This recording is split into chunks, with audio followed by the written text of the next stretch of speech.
Assalamualaikum warahmatullahi wabarakatuh. Bismillahirrahmanirrahim. Alhamdulillahi rabbil alamin. Wassalatu wassalamu ala ashrafil anbiya'i wal mursalin Sayyidina wa maulana Muhammadi wa ala alihi wa sahbihi ajma'in. Asyhadu an la ilaha illallah wa asyhadu anna Muhammadan abduhu wa rasuluh. Allahumma salli ala sayyidina Muhammad wa ala alihi wa sahbihi ajma'in. Subhanaka la ilma lana illa ma 'allamtana innaka antal alimul hakim. Rabbi shrah li sadri wa yassir li amri wahlul 'uqdatam min lisani yafqahu qawli, amma ba'du. Ma'asyiral muslimin wal muslimat, Bapak Ibu jamaah Masjid Nasional Al-Akbar Surabaya, serta seluruh pemirsa dimanapun berada, rahimakumullah. Alhamdulillah wa syukurillah, malam ini atas izin Allah kita semua ditakdirkan dapat hadir untuk melaksanakan sholat berjamaah. Dan sambil menunggu waktu Isya, kita bersama-sama akan mengaji. Semoga apa yang nanti kita pelajari menjadi pintu hidayah untuk kita semua. Kita mendapatkan ilmu yang manfaat, dan barokah pengajian ini semuanya diberikan sehat wal afiat. Yang punya urusan semoga dimudahkan urusannya. Yang punya hajat semoga dikabulkan hajatnya. Semoga tambah umur, tambah istiqomah ibadahnya, dan kapanpun kita nanti menghadap kepada Allah benar-benar membawa husnal khatimah. Al-Fatihah. A'udzubillahi minasyaitonirrajim. Bismillahirrahmanirrahim. Alhamdulillah rabbil alamin arrahmanirrahim maliki yaumiddin iyyaka na'budu wa iyyaka nasta'in ihdinas siratal mustaqim siratal ladzina an'amta 'alaihim ghairil maghdubi 'alaihim waladdallin, amin. Senin kemarin libur ya, ada pembinaan Musabaqah Tilawatil Quran Nasional di Malang, dan Senin depan juga libur. Jenengan kalau ada kabar pengajian libur itu apa ucapannya Pak? Alhamdulillah atau innalillah atau masya Allah? Dan hari ini kita akan melanjutkan kajian intisari dari kitab Nasaihul Ibad karya Imam An-Nawawi Al-Bantani, dan sampailah kita pada pelajaran yang ke-17. Wal maqalatus sabi'ata asyrata. Adapun pelajaran yang ke-17 ini kira-kira yang 16 masih ingat apa enggak? Ini sudah 17 ya. Kadang-kadang itu masuk ya, paham, cuman kadang lupa. Jadi kalau kita mengaji itu ilmunya masuk Bapak Ibu, masuk. Terus kalau ada pikiran lain itu ketutupan biasanya. Nah makanya orang kalau mikir banyak itu mesti ilmunya yang kalah. Makanya anak pondok-pondok itu kan jarang lupa kalau ilmu Pak, karena yang dipikir ya cuma ilmu itu aja. Nah sementara kita bapak-bapak yang mikir bojo, mikir anak, durung mikir kreditan, macam-macam ya. Tapi nanti kalau ada ceramah lagi mesti ingat lagi, loh ini kan dulu pernah saya dengar. Nah, makanya tidak ada satupun orang ngaji kecuali dia telah memasukkan ilmu, cuman mengeluarkannya kadang-kadang susah. Ada yang telepon saya kapan hari itu orang Swedia Pak, bukan orang Swedia, orang Indonesia yang sekolah dan bekerja di Swedia. Swedia itu mana? Ini Pak ya, Waru ini ke selatan, terus ke timur sana. Aloha ke timur, langsung numpak motor mulu. Terima kasih Pak Yai. Loh, Terima kasih apa? Atas ilmunya. Loh, sampean ngaji di mana? Dulu saya 10 tahun ngaji sama sampean, baru ingat sekarang saya ilmunya itu. Jadi ngajinya 10 tahun yang lalu, ingatnya sekarang, Pak. Coba. Itu sifatnya ilmu. Jadi walaupun sampean itu gak paham, cuma ngaji aja pokoknya paham-paham dewe engko. Ya, bukan saya yang memahamkan, nanti Allah sendiri. Saya kan hanya perantara saja, Bapak Ibu. Kadang-kadang kita aneh metenteng gak paham. Kadang kita aneh ngantuk temenan, Pak. Wal maqalatus sabi'ata asyrata, adapun pelajaran yang ke-17. Kila diucapkan tuba liman kana aqluhu asiran wa hawahu. Saya ulang lagi. Tuba liman kana aqluhu amiran wa hawahu asiron. Tuba, berbahagialah. Liman, bagi orang, kana aqluhu, yang akalnya, amiran, menjadi pemimpin, wa hawahu, dan syahwat hawa nafsunya, asiron, menjadi tawanan. Berbahagialah orang yang akalnya menjadi pemimpin dan hawa nafsunya menjadi tawanan. Jadi di dalam diri kita ini ada dua unsur, Bapak Ibu, ada akal, ada nafsu. Ya, kemarin sudah kita bahas beberapa kali tentang nafsu syahwat itu selalu mengarahkan kepada hal-hal yang negatif. Tapi kalau akalnya itu bisa mengendalikan nafsunya, hidupnya pasti terarah, Bapak Ibu. Salah satu contoh, ketika panjenengan ada undangan sholat maghrib ini, Bapak Ibu, itu antara akal sama nafsu ini perang, Pak. Akal ini mendorong berangkat nang masjid, kamu dapat pahala 27 derajat. Langkahmu kanan melangkah diampuni, kiri diangkat derajatnya. Kamu nanti pengajian, dan kamu dari pengajian itu dapat ilmu, yang dengan ilmu itu imanmu semakin mantap, Islammu semakin kokoh.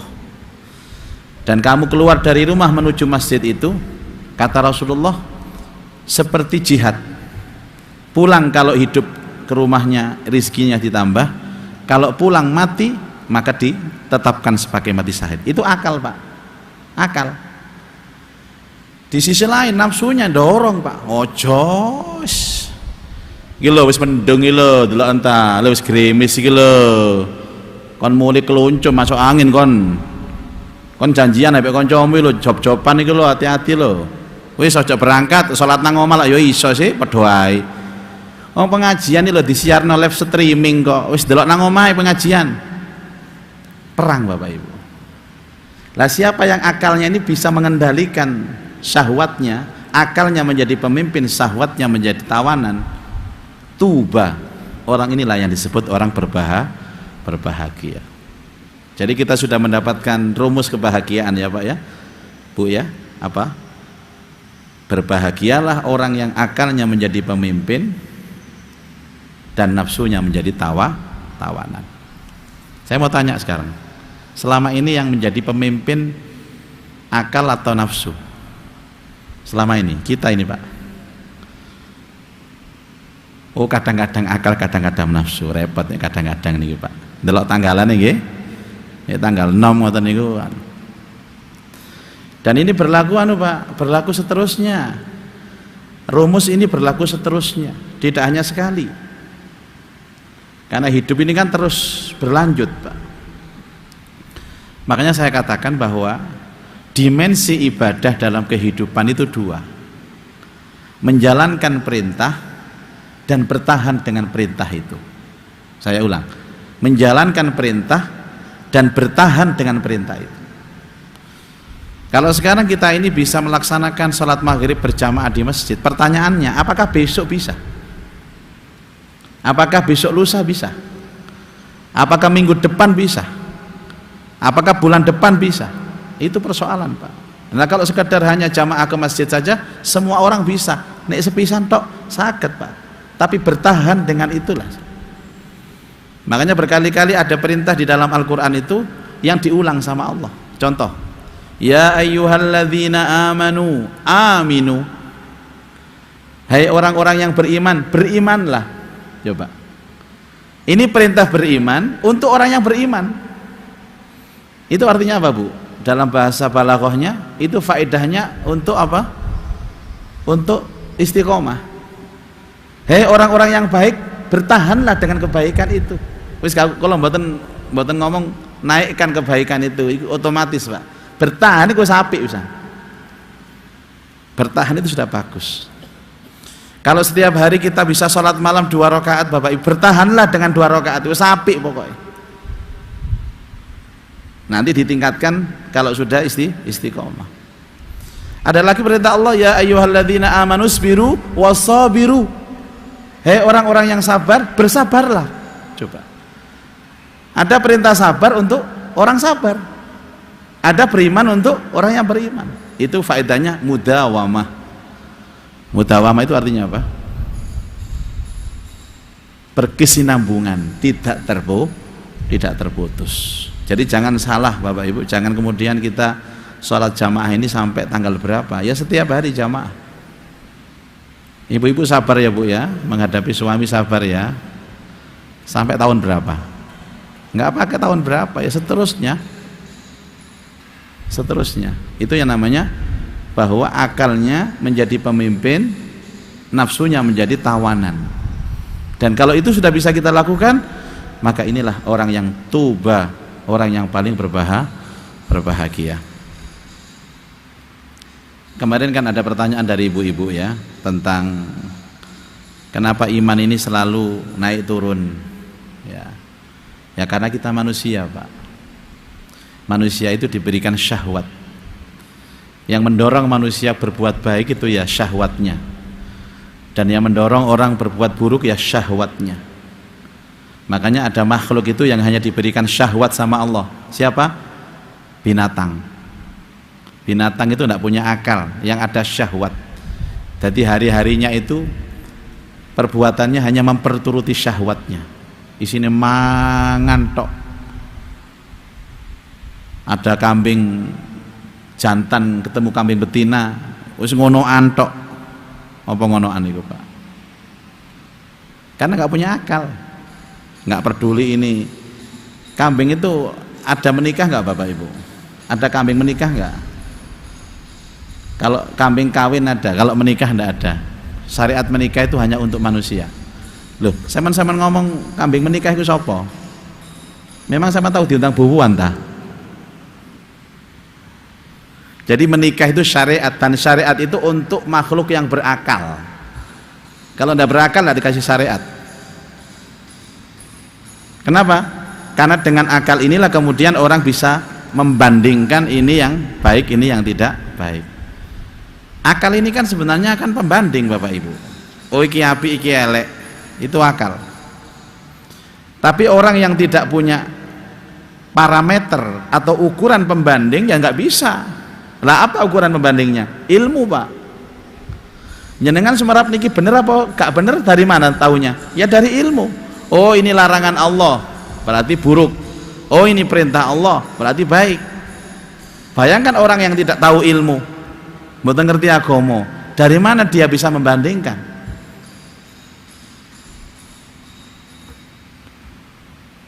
Makanya Bapak Ibu, akal ini dimasuki dengan hal-hal yang baik, yang positif, informasi yang positif. Saya pernah meneliti Bapak Ibu. Jadi ada anak ini yang setiap hari dicekoi dengan suasana orang yang bertengkar. Anak ini kan fitrah ya, fitrah. Terus dicekoi sesuatu yang buruk. Jadi setiap hari dia mendengarkan suara keras, mendengarkan orang tuanya bertengkar, pokoknya keras lah. Maka itu berpengaruh terhadap watak, Pak. Terhadap watak. Dalam ilmu psikologi bisa jadi orang yang keras itu juga dari apa yang dia terima, dia respon pada waktu dia kecil.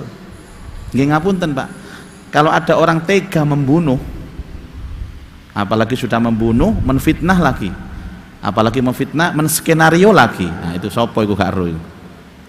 Itu bisa jadi waktu kecilnya juga dia ada trauma seperti itu. Dia pernah melihat orang membunuh,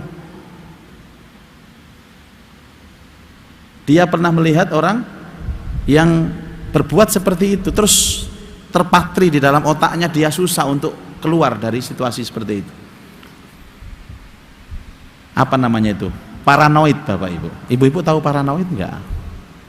Paranoid itu loh Bu, niku terigu nggih, diparingi kelopon lho guru, disuwur-suwurna dikai gula abang. Niku kelepon Bu. Bapak Ibu sekalian, saya ingat ketika ibu saya itu, saya masih kecil itu, ibu saya itu gak senang sholawatan Pak. Dikit-dikit kalau anaknya datang sholawatan. Sampai sekarang terngiang-ngiang itu suaranya ibu saya. Makanya betapa pentingnya lingkungan yang baik untuk anak-anak yang masih belia, ya. Dan itu dibangun terus. Lingkungan itulah yang membentuk, walaupun tidak selamanya seperti itu. Ada juga orang yang dihidupkan dalam kehidupan yang buruk tapi hasilnya baik. Siapa? Nabi Musa alaihissalam. Itu kan dia rawat sama siapa? Fir'aun. Akhirnya jadi nabi. Justru ada satu lagi Pak yang lahirnya bareng sama Nabi Musa, namanya Samiri. Musa Samiri itu dirawat siapa? Malaikat Jibril. Tapi hasilnya dia menjadi musuh Nabi Musa, merusak agama Allah. Itu kan kasus yang berbeda, tapi umumnya begitu. Kalau setiap hari yang kita dengarkan itu kalimat-kalimat yang baik, maka itu masuk dalam akal kita, dan akal kita akan mendorong untuk kebaikan. Akal ini Pak Bu, kalau jenengan dibiarkan tumpul betul. Contoh, ada orang itu kan punya fisik Bapak Ibu, tapi tidak dipakai untuk bergerak. Ya lemah fisiknya, ototnya lemah, harus dilatih Pak, harus diasah. Akal juga demikian. Lah kalau orang itu selalu terdorong nafsu terus, akhirnya hidupnya ya memperturuti nafsu terus. Hari-harinya itu memperturuti nafsu. Akhirnya apa? Akalnya kalah. Makanya makalah yang berikut ini, wawailun, dan celakalah liman kana hawahu amiron, bagi orang yang hawa nafsunya menjadi pemimpin, wa aqluhu asiron, dan akalnya menjadi tawanan. Ini sebaliknya Pak, akalnya dikalahkan oleh hawa nafsunya. Orang itu menyulut emosinya, gak tahan, ngamuk, padahal dia tahu bahwa orang ngamuk itu pasti rugi Pak.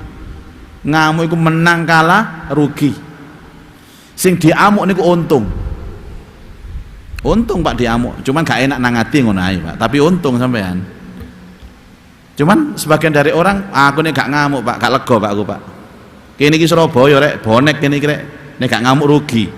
Orang yang seperti ini bodoh Bapak Ibu, bodoh sekali. Dia menjerumuskan akalnya demi untuk memperturuti hawa nafsunya.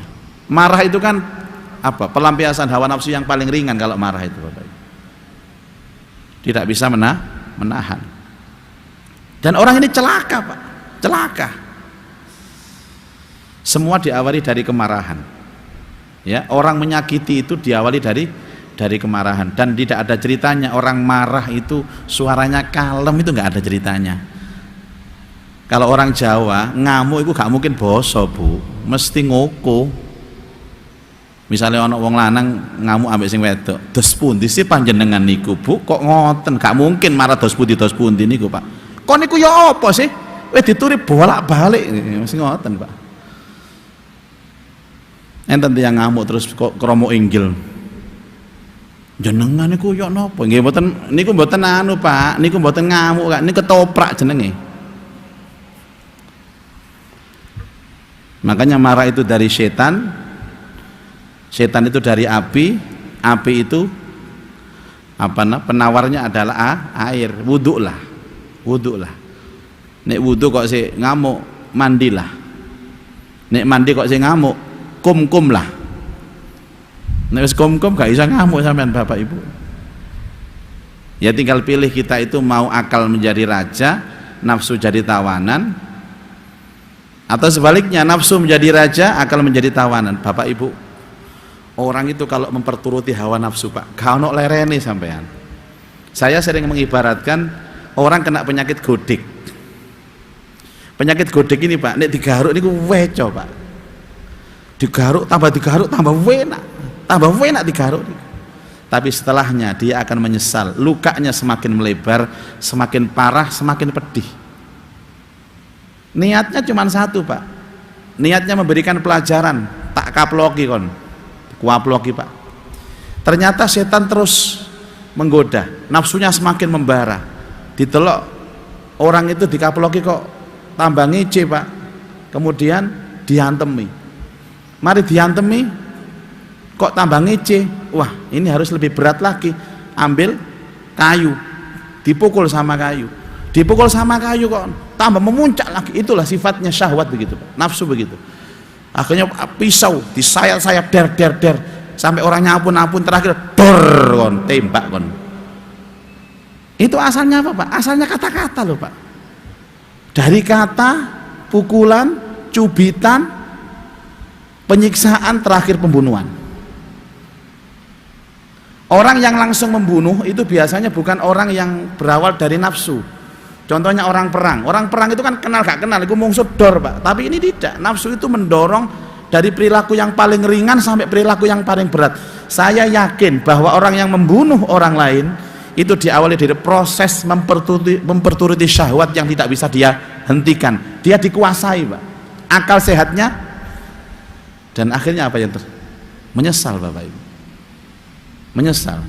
Ada gunanya menyesal? Enggak ada gunanya. Sing mati ya mati kok. Memang dia menyesal terus sing mati urip maneh? Enggak bisa. Dan itulah sifatnya syahwat hawa nafsu yang akan mengakibatkan penyesalan yang tiada akhir. Kita tambahkan satu maqalah lagi, wal maqalatu as-saminatu asyrota, dan maqalah yang ke-18. Kila diucapkan, man tarakaz dzunuba raqqa qalbuh wa man tarakal harama wa akalal halala saffat fikratuh. Nasihat yang sangat mulia sekali. Man taraka, siapa yang meninggalkan az-dzunuba, dosa-dosa.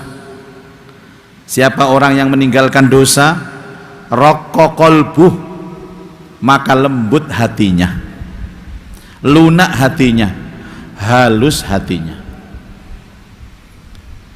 Wa man tarakal haram, dan siapa yang meninggalkan makan haram, meninggalkan pakaian haram, wa akalal halal, dan memakan yang halal, saffat fikratuh, maka bersih fikirannya. Barang siapa yang meninggalkan dosa, lunak hatinya. Dan barang siapa yang meninggalkan haram, bersih fikirannya. Jadi ini kalau dibalik begini Bapak Ibu, kalau kepingin hatinya lunak, hatinya lembut, hatinya halus, tinggalkan dosa. Orang yang hatinya keras itu Pak, sebabnya cuma satu, itu orang yang sering melakukan dosa.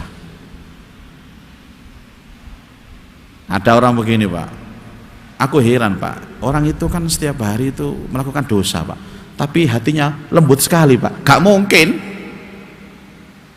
Lembut saat dia melihatnya, dia tidak tahu latar belakang aslinya.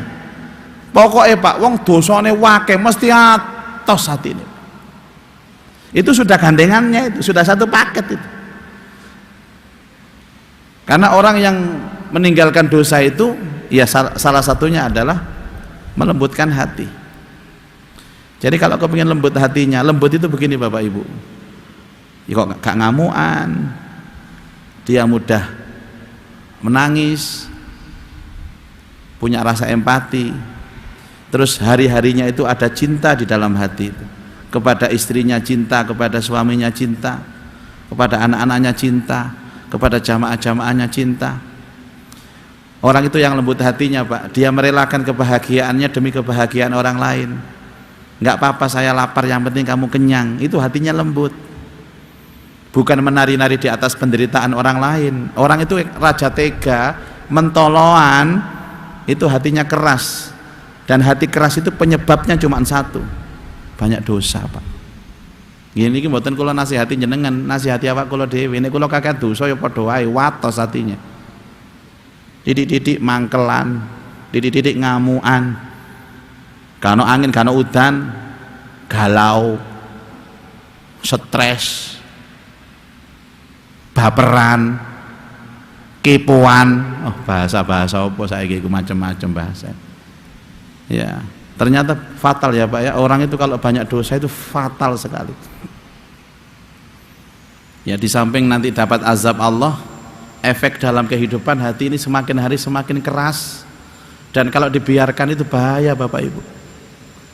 Qaswatul qalbi itu penyakit yang kronis, dan kalau tidak segera disembuhkan maka akan menjalal dan akan mendatangkan penyakit-penyakit hati yang baru. Tinggalkan yang dosa-dosa itu Bapak Ibu. Terus yang kedua, kalau kepingin pikirannya jernih, jangan sampai kemasukan yang haram, Pak. Jernih itu begini, jernih itu bisa memikirkan kebesaran Allah. Salah satunya ya, kebesaran Allah itu di dalam penciptaan yang ada dalam diri kita.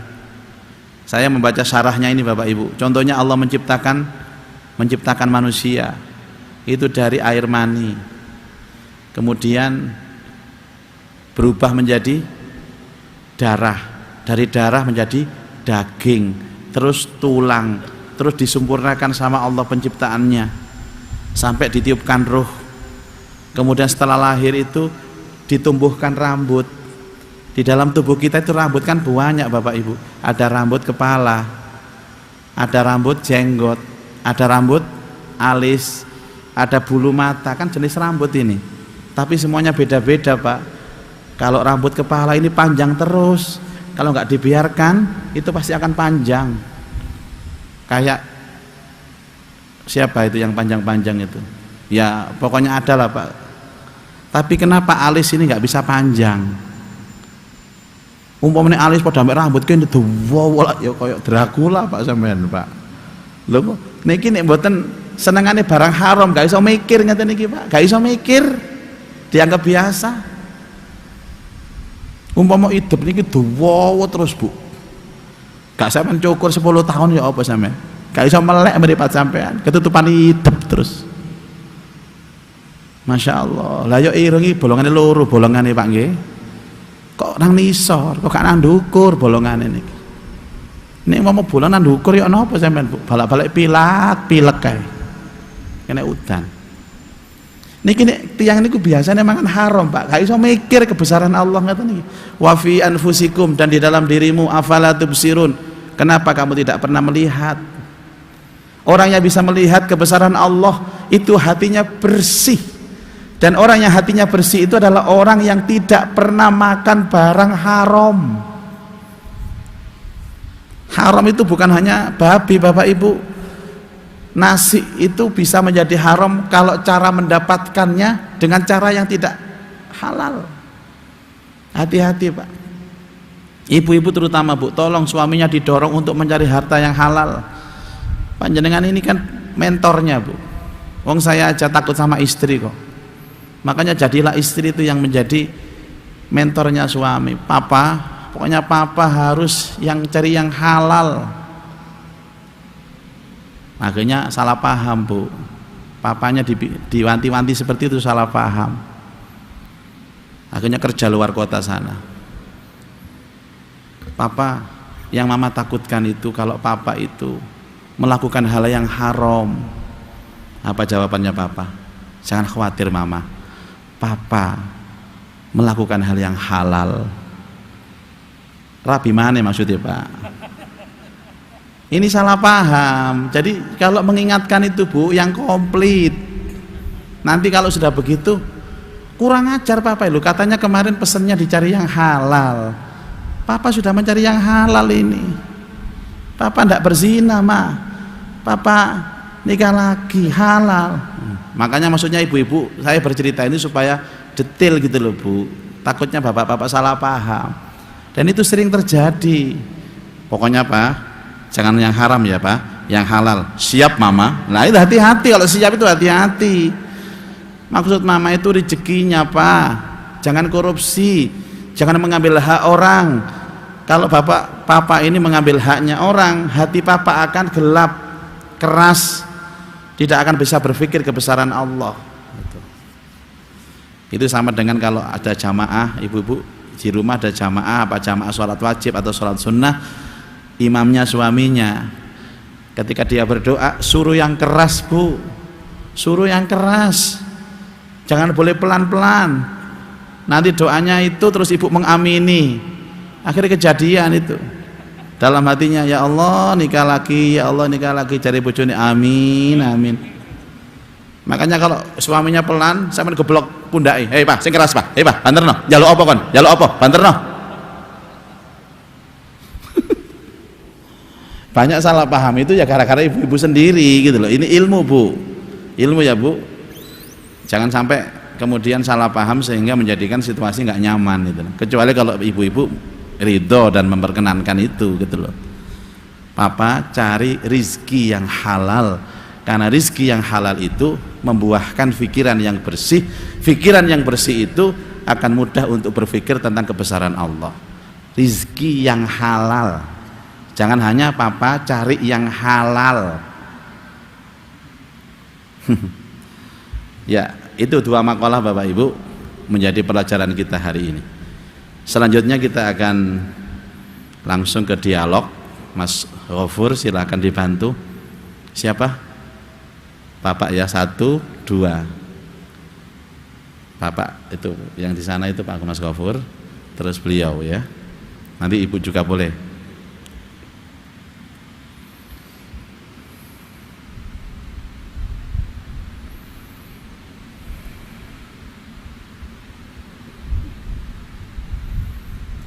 Silahkan Pak.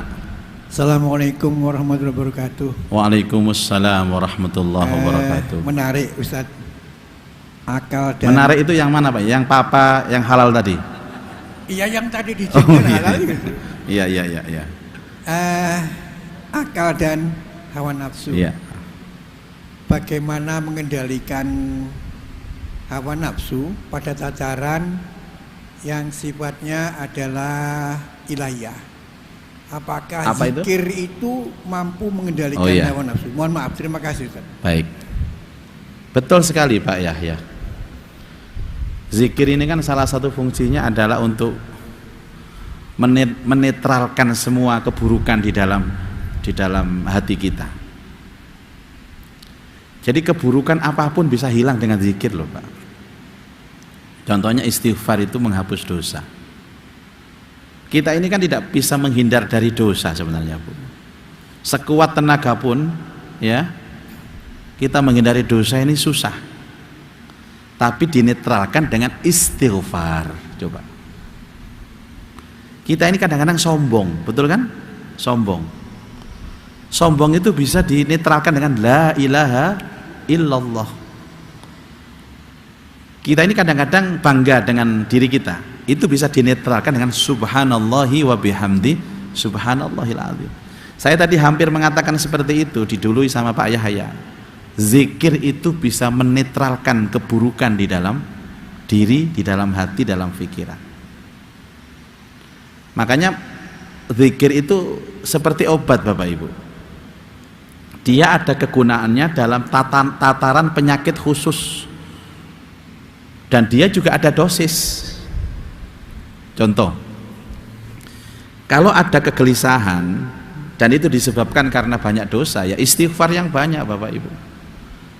Jangan istighfarnya habis sholat 3 kali, ya gak mempan sampean dosisnya. Ya 100 kali Pak, 1000 kali Pak. Kalau dosa-dosa itu karena kesombongan kita, ya baca la ilaha illallah yang banyak, kan dzikir tauhid itu, dzikir ikhlas itu. Orang yang tidak pernah zikir kosong hatinya. Kalau kosong itu dibiarkan, maka pengaruh-pengaruh negatif itu akan masuk, itu pasti. Makanya kan berkali-kali saya ingatkan, Bapak Ibu harus punya zikir yang wadhifah, yang rutin. Terserah pilih yang mana yang disukai. Banyak tawaran-tawaran Nabi tentang zikir ini. Mau subhanallah bihamdi boleh, atau zikir ayat al-ikhlas, al-falak, an-nas juga boleh. Betul sekali Bapak Ibu. Kan kemarin saya tanya, kalau seandainya kita ini boleh memilih antara dua, tapi tidak boleh milih Pak, antara fikir sama zikir itu nggak boleh dipilih, dua-duanya. Karena fikir itu dengan cara ini fikir ini mengasah otak Pak, tapi tidak ada gunanya kalau kita duduk begini tanpa zikir. Makanya kan di setiap selesai kita berzikir, berdoa kepada Allah, dua-duanya. Tapi seandainya harus memilih Pak, kuat mana antara fikir sama zikir? Kuat zikir. Zikir itu adalah konsumsi dari hati. Kalau ini ilmu ini konsumsi dari akal. Kalau akal dibiarkan berpikir tanpa berzikir, banyak orang pinter melakukan keburukan itu banyak. Gara-gara ini Pak, tidak ada keseimbangan antara ilmu dan zikir. Makanya banyak berzikir Bapak Ibu, betul, supaya virus-virus yang ada dalam hati itu hilang semua, supaya penyakit-penyakit dalam hati itu hilang semua. Kalau penyakit sudah hilang, hatinya bersih, dia memandang kebesaran Allah bisa, dan dia akan mampu untuk mengendalikan syahwatnya. Jadi zikir ini maha penting di dalam pembersihan jiwa, perannya sangat penting. Oke.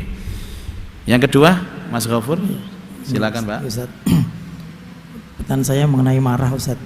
Kalau kita marah untuk kebaikan gimana? Misalnya membangun anak untuk sholat ya, misalnya sholat subuh misalnya ya, dari yang paling ringan misalnya dari pegang kaki sampai terus, tapi anak itu masih bandel gitu kan, akhirnya kita bentak atau kita paksa dia untuk bangun gitu. Terus yang kedua misalnya kita marah kepada orang yang marah, tujuannya biar dia tidak marah, stop gitu. Itu satu. Yang kedua, seiring bertambahnya usia kan, karena ngaji, karena bergaul gitu ya, itu kan kita jadi ingat masa lalu ya Ustadz. Misalnya pertanyaan saya begini Ustadz, apakah amal-amal kita yang mungkin dulu nggak ikhlas atau ria atau pamer itu kan hangus ya, apakah ketika orang itu sudah bertobat, apakah amal itu bisa kembali gitu ya Ustadz? Oh iya, gitu. Itu aja Ustadz. Terima kasih Bapak Ibu. Anak ini kan masih polos Pak ya, jadi pertama kan harus diberi contoh. Anak itu harus diberi contoh, karena mereka ini kan merekam ya, apa yang mereka lihat, apa yang mereka dengar itu direkam terus Pak. Dan rekaman mereka itu pakai rekaman yang alat yang susah lupanya. Anak itu kan susah melupakan sesuatu, itu susah. Makanya kasih mereka tayangan-tayangan, tampilan-tampilan yang baik. Dan agak sedikit dipaksa,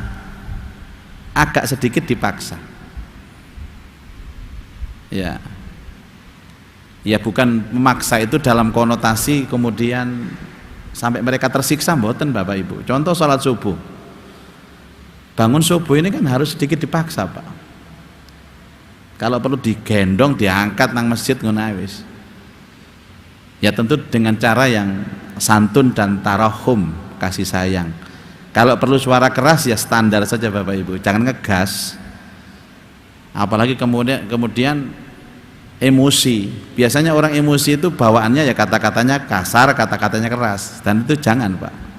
Itu juga negatif dan akan direkam oleh mereka. Rekaman-rekaman itu nanti akan masuk ke alam bawah sadar, dan kalau dia dalam kesendiriannya itu muncul sendiri, sehingga dia berperilaku apapun yang pernah dia rasakan.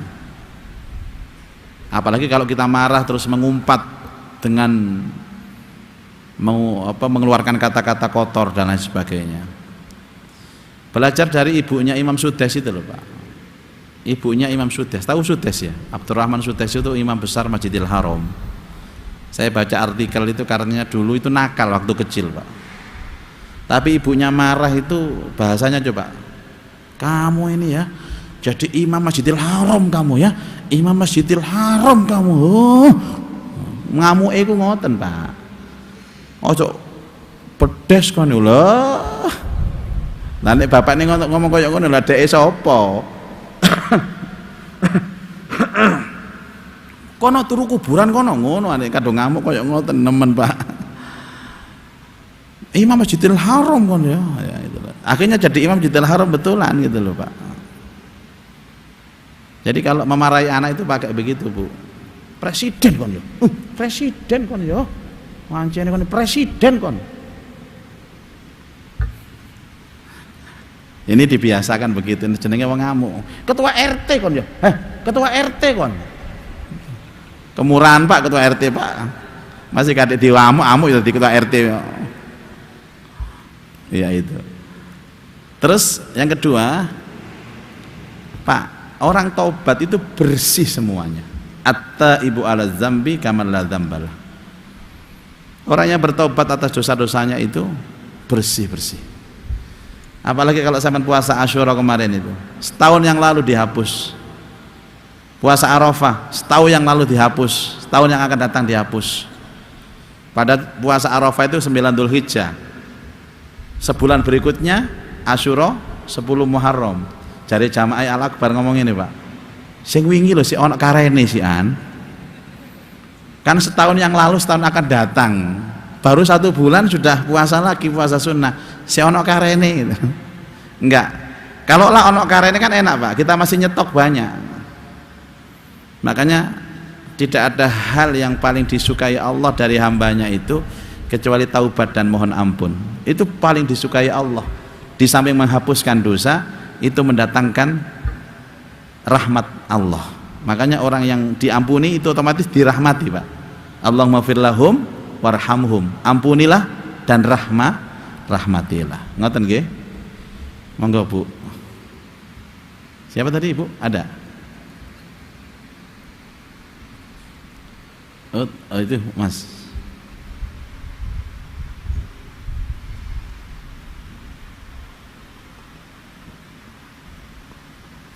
Assalamualaikum warahmatullahi wabarakatuh. Waalaikumsalam warahmatullahi wabarakatuh. Kiai, ini keluar dari tema. Nggih. Tentang sholat. Sholat. Nggih.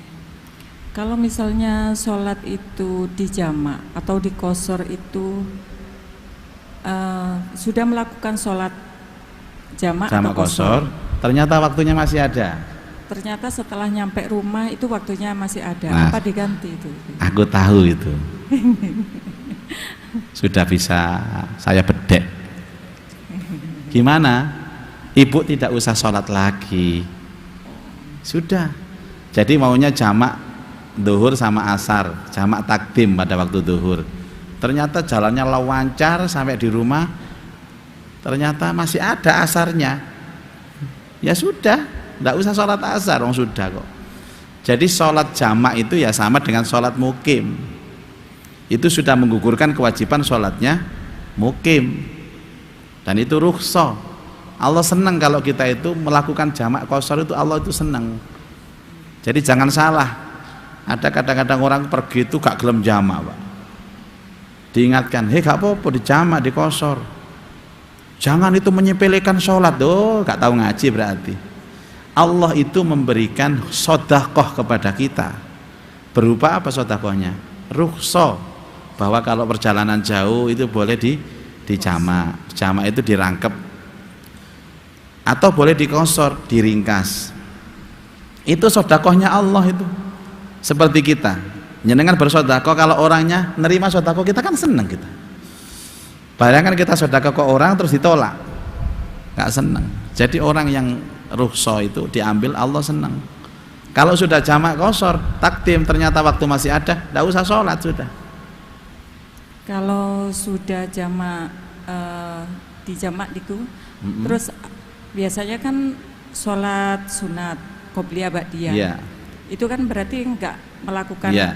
ba'diyah. Betul. Jadi kalau sudah jamak qashar, qobliyah ba'diyah sudah tidak berlaku lagi. Nggih. Matur nuwun Kiai. Nggih. Kalau masih ragu-ragu nanti saya laporkan kepada Allah langsung. Jadi kalau ibu sudah ambil sholat jamak qashar, qobliyahnya nggak berlaku, ba'diyahnya nggak berlaku. Lah wong sholat wajibnya aja dirangkep kok. Kalau mau sholat sunnah yang lain silahkan. Ngoten nggih? Baik, terima kasih Bapak Ibu. Waktu sudah habis. Semoga hari ini kita mendapatkan ilmu yang manfaat. A'udzubillahi minasyaitonirrajim. Bismillahirrahmanirrahim. Alhamdulillah rabbil alamin. Allahumma salli ala sayyidina Muhammad wa alihi wa sahbihi ajma'in. Allahumma anfa'na bima 'allamtana wa 'alimna ma yanfa'una wa zidna ilman nafi'a. Allahumma arzuqna fahman nabiyyin wa hifdzal mursalin wa ilhamal malaikatil muqarrabin. Rabbana atina fid dunya hasanah wa fil akhirati hasanah wa qina adzabannar. Wa sallallahu ala sayyidina Muhammad wa alihi wa sahbihi wa barak wa sallam. Walhamdulillahi rabbil alamin. Subhanakallahumma wa bihamdika asyhadu an la ilaha illa anta astaghfiruka wa atubu ilaik. Assalamualaikum warahmatullahi wabarakatuh.